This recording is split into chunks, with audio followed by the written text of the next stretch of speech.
Hello, everyone.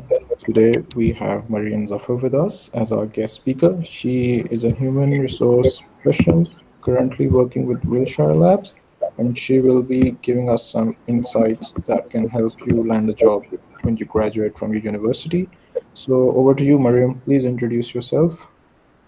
Okay, hello everyone. As an HR professional, we ask this question to, I think, tens of people every day. Tell us a bit about yourself, introduce yourself. But even though a lot of years have passed in this field, I always get a little nervous at this question because I don't know where to start from. Giving you a bit personal background, I am an elder sibling. We are a total of five. My father is in textile industry, and my siblings are all studying. One is a doctor, and the others are in graduation and A levels and O levels respectively. Moving on to academic background, so there's a lot of ups and downs there. I did my ACCA back in the day, and afterwards I was working as an accountant in LAS, Lahore American School. I spent 2 years in the accounts office. After that, I was moved to develop their HR seat. And that's where I realized that I find the HR field more fulfilling as compared to accountancy. So once I started pursuing a career in HR. Meanwhile, I always had a knack for psychology. So currently, I'm working as an HR professional at Wilshire Labs, and on the side, I am pursuing training in psychotherapy as well. So I think that's a brief outline which everyone should know at this stage. So, thanks for the intro, Mariam. So, coming to our main focus of the session today. So, when a fresh graduate applies for a job, how do you Yeah. identify the right person for the job since fresh graduates don't have relevant experience? Okay, um, so first of all, I think their resume is their selling point, because that's the first contact point for us. A good resume is what lands them in an interview. So that should be user friendly. It should not have a lot of different fonts and different colors. It should be easier to navigate from. Your qualification should be well displayed along with your personal data. A picture is not necessary, but your name, your location, where do you live, city, and your date of birth. That is important as well. And other than that, if you have any prior volunteer experience or internship experience. Other than that, once you land in an interview, I feel that the confidence takes them a long way, and their body language, their communication skills, whether they are making an eye contact or not. These are the basic points because for a fresh graduate, they don't have a lot of experience to talk on. But how they are presenting themselves, how passionate they are about their relevant field which they want to pursue, and the confidence, whether they are sure what job they are applying for, they want it or not. So these are some of the basic points which we are looking at when we are interviewing fresh graduates. So, what do you suggest one should look for in an organization or employer when they're applying for their first job and then afterwards? So culture and growth opportunity. First of all, culture is very important because the environment you are working in can either make you or break you.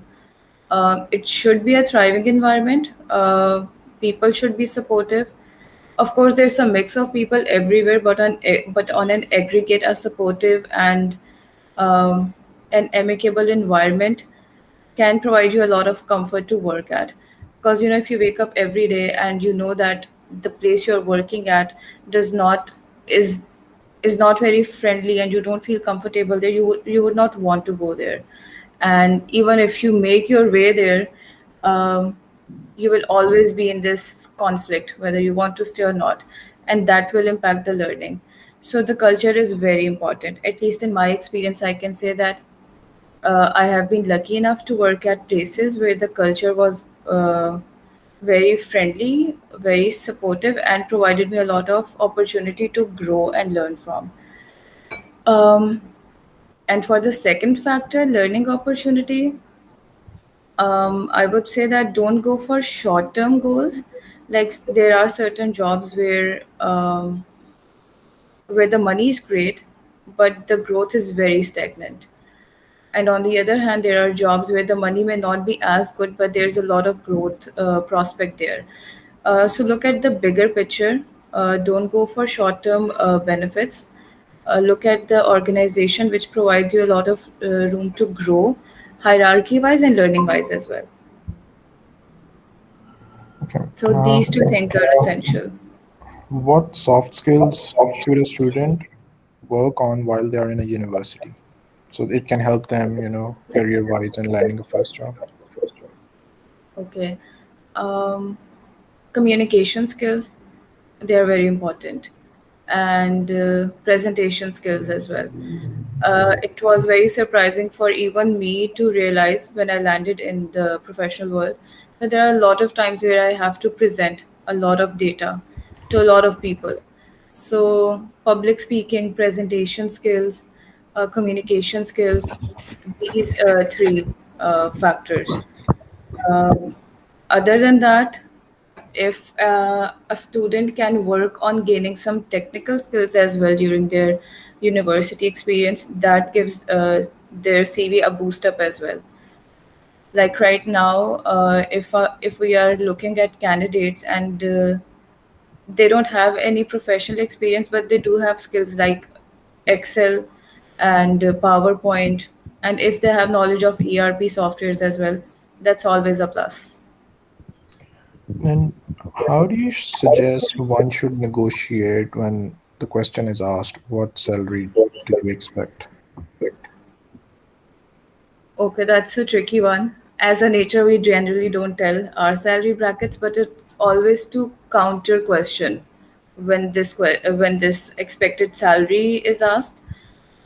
Um, you can revert the question by asking what is the job description like.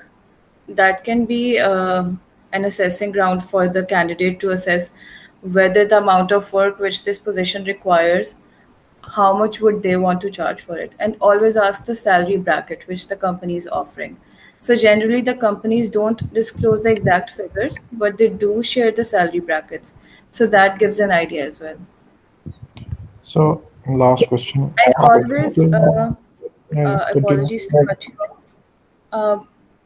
And always quote the higher number of the bracket as your expected salary, because that's an internal insight, because the companies always uh, offer you maybe closer to that and sometimes minimal to that, but don't trivialize your own self by quoting a lower number.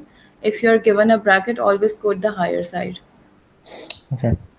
So last question. After 6 years of professional experience, what advice would you give to these students? Like, एक निचोड़ होता है, 6 साल का निचोड़.